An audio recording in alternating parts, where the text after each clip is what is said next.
மாய்க்கா அதை ஏமாத்திட்டாங்க, மாய்க்கா இதை ஏமாத்திட்டாங்கன்னு சொல்லி பரவலா பேசப்பட்டு வந்து நல்ல அரசாங்கத்தை தேர்வு பண்ணும் அப்படின்னு சொல்லிட்டு ஒட்டுமொத்த இந்திய சமுதாயமும் மாத்தி ஓட்டு போட்டோம். இந்த மடானி அரசாங்கம் சொன்னதை செய்தார்களா? மாயிக்கா மேல இன்னமும் மக்களுக்கு நம்பிக்கை இருக்கிறதுனாலதான் மாயிக்காவுடைய பேச்சு வந்து கொண்டே இருக்குது. மாயிக்கா யாருக்கிட்ட போகுது, எதை நோக்கி போகுது, அவனுடைய அடுத்த இலக்கு தான் என்ன, மாயிக்காவோட கட்சி தலைவர் என்னதான் நினைச்சிட்டு இருக்கிறாரு? மடானி அரசாங்கத்தில் மாயிகாவின் நிலை என்ன? மாயிகாவுக்கு அம்னோ முட்டுக்கட்டையா? மாயிகாவின் முடிவுதான் என்ன? என்னத்தான் நினைக்கிறது தேசம் அதிரடி அலசல் குணாலன் மணியன். மடானி அரசாங்கம் ஆட்சி அமைப்பதற்கு மாயிகா எனும் தாய் கட்சி ஒரு காரணமாக இருந்த போதிலும் அம்னோவின் அடக்குமுறையினால் எத்தனையோ வாய்ப்புகள் கை நழுவி போனதாக நம்பத்தகுந்த வட்டாரங்கள் தேச ஊடகத்திடம் தகவல் தெரிவித்துள்ளனர். தேசம் அதிரடி அலசல் அதிர்விட்டது, அதரப்போகிறதுன்னு சொல்லியிருந்தேன். இன்னைக்கு நம்ம நிறைய விஷயங்களை பார்க்க போறோம். மாயிக்கா கடந்த காலங்கள்ல, அதாவது மாயிக்காவுடைய கடந்த கால வரலாறு பார்த்தீங்கன்னா கண்டிப்பா எல்லாருக்குமே தெரியும். இதை நான் சொல்லி உங்களுக்கு தெரிய வேண்டியதில்லை. 2008ஆம் ஆண்டு வரைக்கும் மாயிக்கா பலமிக்க கட்சியா தான் இருந்துச்சு.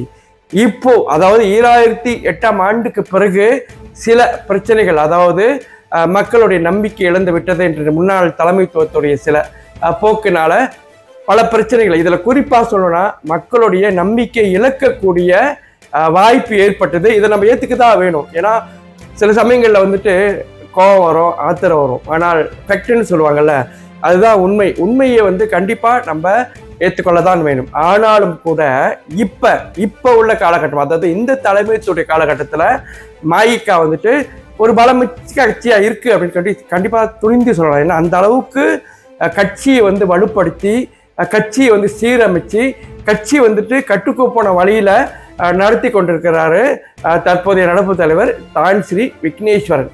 மாயிகாவிற்கு அமைச்சர் பதவி கிடைக்காததற்கு காரணம் அம்னோ என்று பரவலாக பேசப்படுகிறது.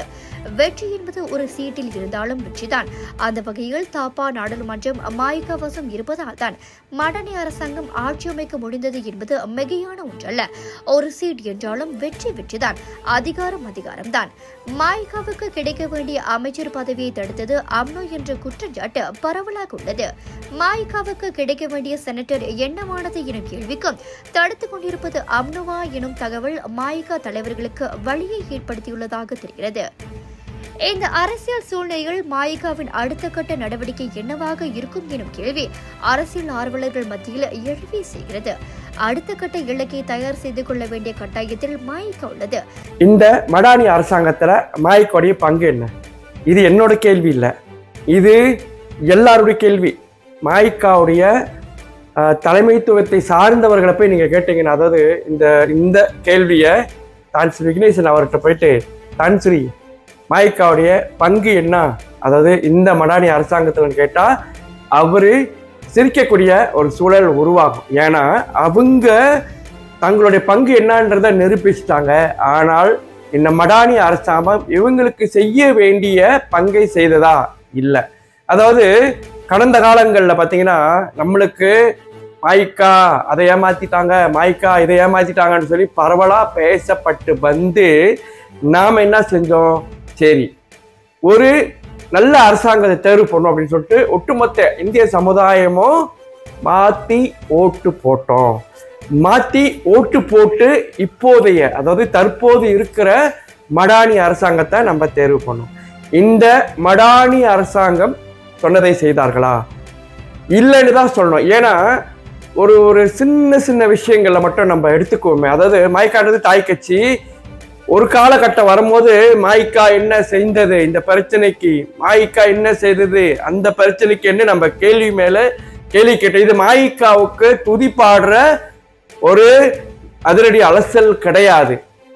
நல்ல உண்மைய நிலவரங்களை நம்ம வந்து எடுத்து சொல்லுவோமே.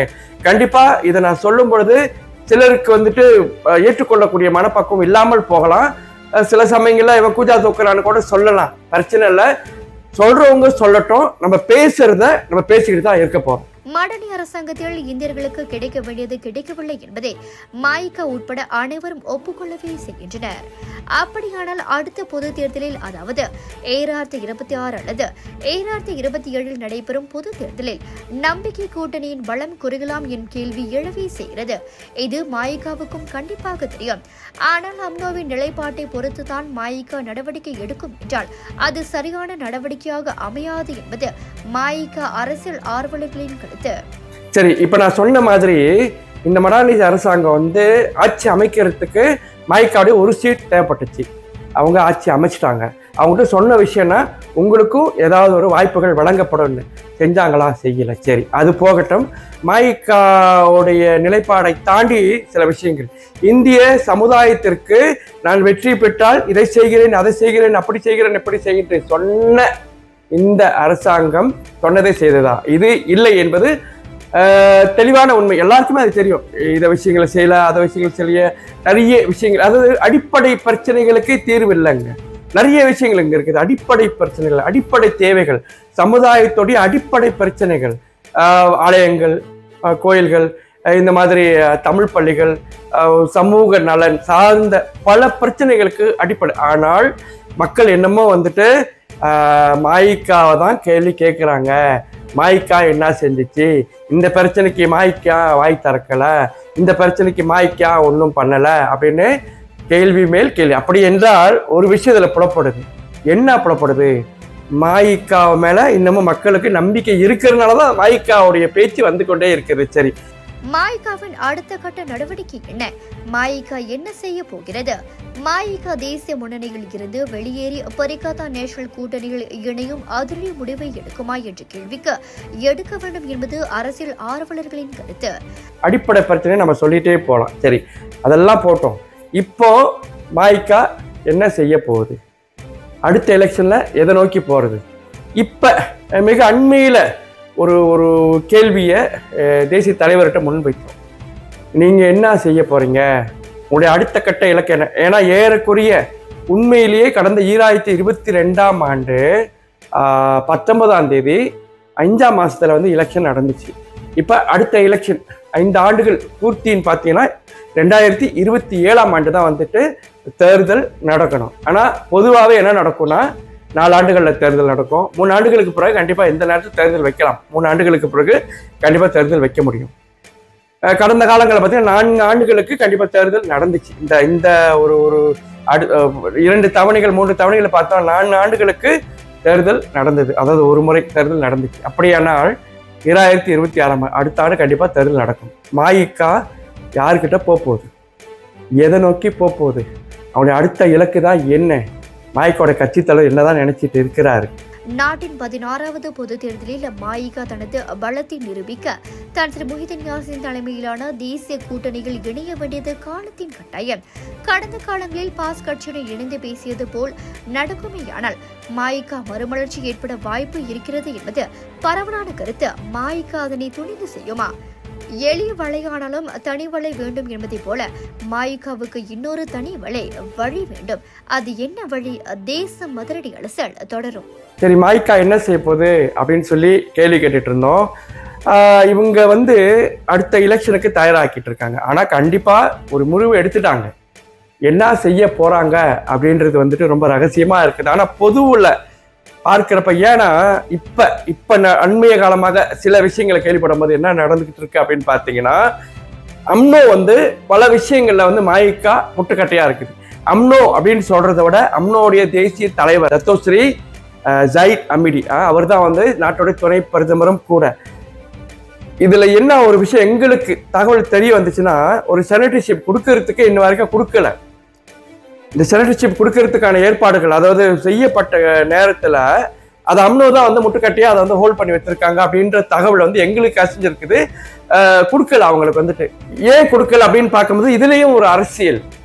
என்ன முதல்ல வந்து பாருங்க, யாரு அம்னோ, என்ன பாருங்க, என்ன பார்த்துட்டு பிறகுதான் எல்லாமே நடக்கும் அப்படின்ற பட்சத்துல புகைச்சல் ஏற்பட்டுருச்சு. புகைஞ்சிக்கிட்டு இருக்குது.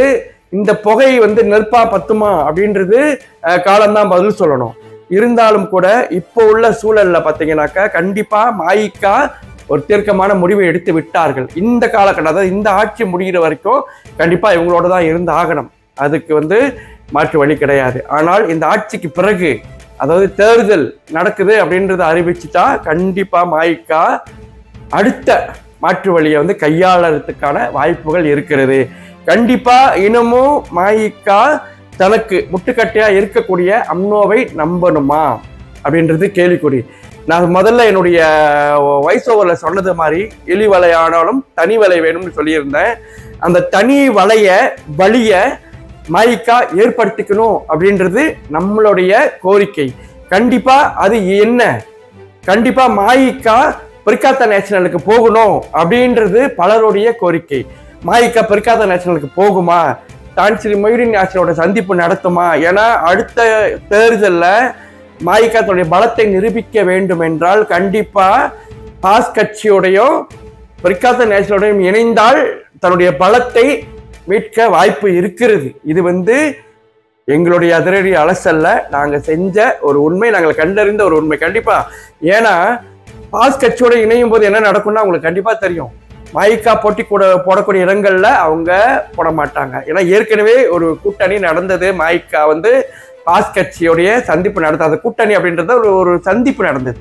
தான் விக்னேஸ்வரன் சந்திப்பு நடத்தினாரு. அஜயாவாக பேச்சுவார்த்தை நடத்தினாரு. நம்மெல்லாம் ஒன்னா இருப்போன்றதையும் அவர் பேசியிருக்கிறாரு. இவங்க பெர்காத்தா நேஷனல் இருக்கிறதுனால இப்படி ஒரு சூழல் உருவாகலாம் அப்படின்றது பலருடைய கணிப்பு.